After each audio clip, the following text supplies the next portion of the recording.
Solat ini karena dia adalah ibadah yang berhubungan dengan Allah subhanahu wa ta'ala. Kata ulama, solat itu adalah mukhatabatun bainal abdi war rabb, khusus pembicaraan seorang hamba dengan Allah. Itu solatnya.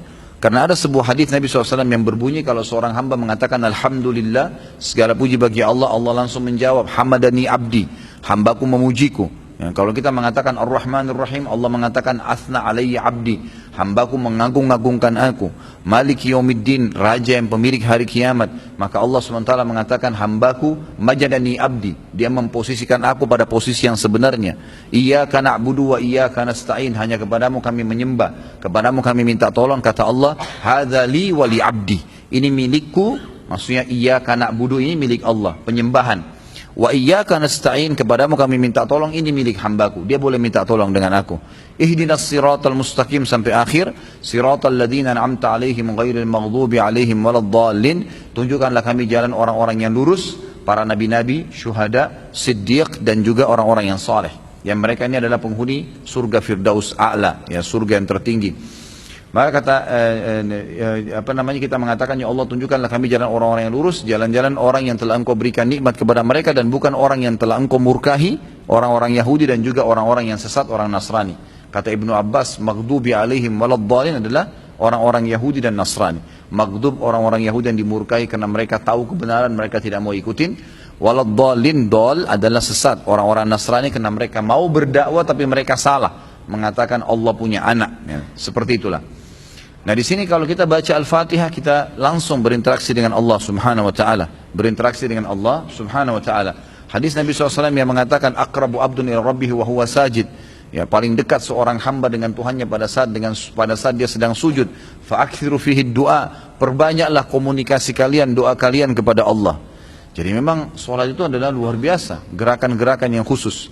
Makanya kata para ulama, sholat itu diperintahkan dalam agama karena dia adalah pembicaraan langsung dengan Allah SWT. Dia amal awal yang dihisab hari kiamat. Dia adalah rukun Islam yang kedua. Dia dan banyak kelebihan solat ini bisa membersihkan dosa dan seterusnya.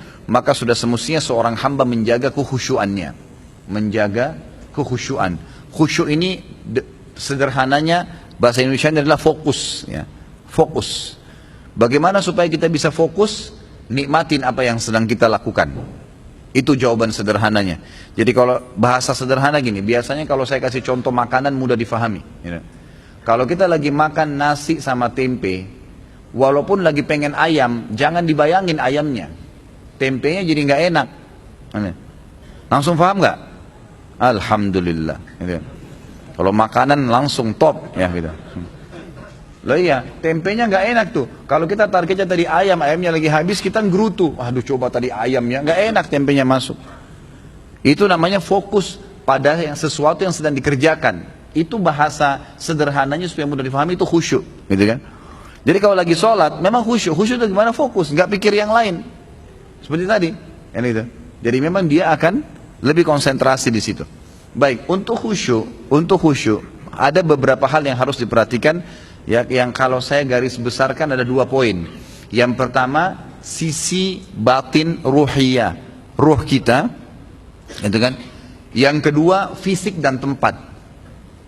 Kalau secara ruhiyah, memang kita harus membersihkan hati kita dari dosa-dosa, dan kita harus lebih mengerti bacaan-bacaan yang sedang kita ucapkan. Kita penuhi syarat-syarat dan rukun sholat, bacaan dan gerakannya benar, gitu kan? Ini semua berpengaruh nih, berpengaruh, ya. Maka kalau ini sudah kita persiapkan dengan cara melatih. Beda ya, kalau ada orang yang ngomong ditata bicaranya. Saya akan datang ke rumah Anda sebentar. Contoh. Dengan ada orang yang ngomong, saya sebentar ke rumah kamu. Misal, terlalu cepat. Beda, kita akan lebih nyaman menangkap dan lebih jelas bagi orang yang bicara dengan kosakata tadi yang tertata rapi. Seperti itu. Jadi kata para ulama, kalau mau belajar fokus, belajar dimulai dari mengatur kata-kata, mengatur gerakan tubuh, gitu kan? Ini masuk di dalamnya semua.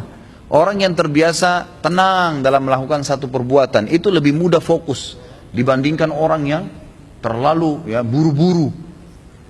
Semuanya harus diselesaikan dengan cepat, tapi tidak ada kerapian di situ. Di sini juga bukan saya bahasakan lamban ya, bukan lamban. Ada orang subhanallah, tepat waktu, tapi rapi. Kalau lamban lain, lamban juga sebuah hal yang negatif. Ya. Lama sekali kalau perbuatan itu tidak baik. Tapi di sini maksudnya adalah tidak lamban, tidak juga terlalu tergesa-gesa. Gitu kan? Kata Nabi SAW, al-ajalatu minasyaitan. Buru-buru itu dari syaitan. Supaya tidak fokus dalam pekerjaan itu. Coba latih, kosakata yang kita ucapkan tertata. Coba latih fisik kita terbiasa untuk melakukan satu kegiatan. Kita bisa bergerak cepat, tetapi di sini diikuti dengan fokus, dengan kegiatan-kegiatan, dengan gerakan-gerakan yang tepat. Itu dimulai dari situ. Gerakan tangan, mengambil benda, mengambil ini. Ada orang subhanallah, setiap pegang barang mau ambil jatuh, ada yang jatuh. Korek kantongnya ada saja yang jatuh. Ini orang tidak fokus nih, gitu kan? Tapi kalau orang fokus, dia tahu dari awal pada saat dia mau taruh sesuatu di kantongnya, dia tahu kantong sebelah kanan misalnya sering dikorek sama dia. Maka uang-uang kecil yang biasa diambil ditaruh di kantong kanan. Yang jarang disentuh sama dia ditaruh di kantong kiri, darurat saja. Maka dia tahu. Pada saat dia masukkan tangannya, dia tahu uang yang dia mau tarik. Bahkan subhanallah ada orang karena fokusnya, kalau dia lipat di kantongnya beberapa uang, mungkin ada 10 ribu, 20 ribu, 5 ribu, 2 ribu, dia bisa tahu kalau dia korek yang mana tuh, karena ditata. 2.000 bagian dalam, 5.000, itu saking fokusnya. Ini contoh ya, hal sederhana tapi fokus, gitu ya. Orang seperti ini itu akan terbiasa dalam dirinya untuk kosakata yang baik, yang teratur rapi, gerakan tubuh juga yang baik. Nah ini semua akan berpengaruh ke dalam sholat. Kapan kita tarik ke sholat nih? Alhamdulillahi Rabbil Alamin. Tenang sekali. Ar-Rahmanir-Rahim. Tenang, berhenti. Bahkan Nabi SAW dikatakan sunnah beliau setiap kali titik dalam ayat Al-Quran pasti berhenti. Alhamdulillahi Rabbil Alamin. Berhenti. Beliau nafas dulu baru masuk lagi Ar-Rahmanir-Rahim. Terus kita juga nyaman tuh kalau sholat di belakang imam yang tenang gitu kalau baca. Daripada imam Masya Allah kayak kumur-kumur gitu kan. Sudah baca Inna A'tayna dan luar biasa speednya 120 gitu. Gak bisa difaham apa yang dia lakukan gitu. Saya sampai pernah keluar dari sebuah masjid karena cepatnya, luar biasa gitu. Bacanya cepat sekali, kita tidak sempat dengar apa yang dia baca, ruku sujudnya cepat sekali. Maka ini sudah mengganggu, saya pindah masjid lain gitu. Ini gak bisa, gimana caranya mau sholat begini? Gak mungkin gitu. Seseorang kalau lagi dipanggil sama atasannya, anggaplah kalau kita sekarang mungkin upacara, ada orang upacara, pasti diatur tuh. Cara jalannya, ya, cara ngomongnya. Kenapa? Berhadapan dengan pimpinan. Misal contoh, Abu Hanifah mengatakan rahimahullah, orang yang faham tentang kehusyuan sholat adalah orang yang seperti sedang diutus bersama dengan beberapa temannya menghadap seorang raja. Maka akan ada orang dari 4-5 orang yang diutus ini menjadi pembicara, dan yang lainnya akan tenang mendengarkan. Lalu dia pun pembicara ini adalah orang yang paling pintar berbicara, yang paling santun pada saat menatapkan matanya, mengucapkan kata-katanya, menggerakkan tangannya, semua bahasa tubuhnya ini baik gitu. Maka pastinya si raja akan menerimanya, kata beliau. Dan begitulah dalam sholat, begitulah di dalam sholat. Nah, jadi memang kita harus di situ, secara fisik. Kemudian gerakan-gerakan sholat, bacaannya dibahasakan dengan tenang. Ruku, Allahu Akbar, tenang. Subhana Rabbiyal Azim, 1. Subhana Rabbiyal Azim, 2. Tenang, tidak usah buru-buru, nggak ada yang mau dikejar, gitu kan? Fokus coba, maka itu akan lebih baik. Ini secara fisiknya. Ya. Jazakallah khair. Jadi ini satu poin untuk khusyuk itu. Selain menata diri dan kosakata yang baik, teratur, tidak tergesa-gesa, tidak juga terlalu lamban, juga kita ya menguasai bacaan dan gerakan sholat yang benar. Yang kedua adalah tempat dan kondisi fisik juga. Dalam arti kata gini, sholat itu akan sangat terpengaruh membantu kehusyuan kalau karpetnya bersih, bajunya bersih, suasana ruangannya enak, itu membantu.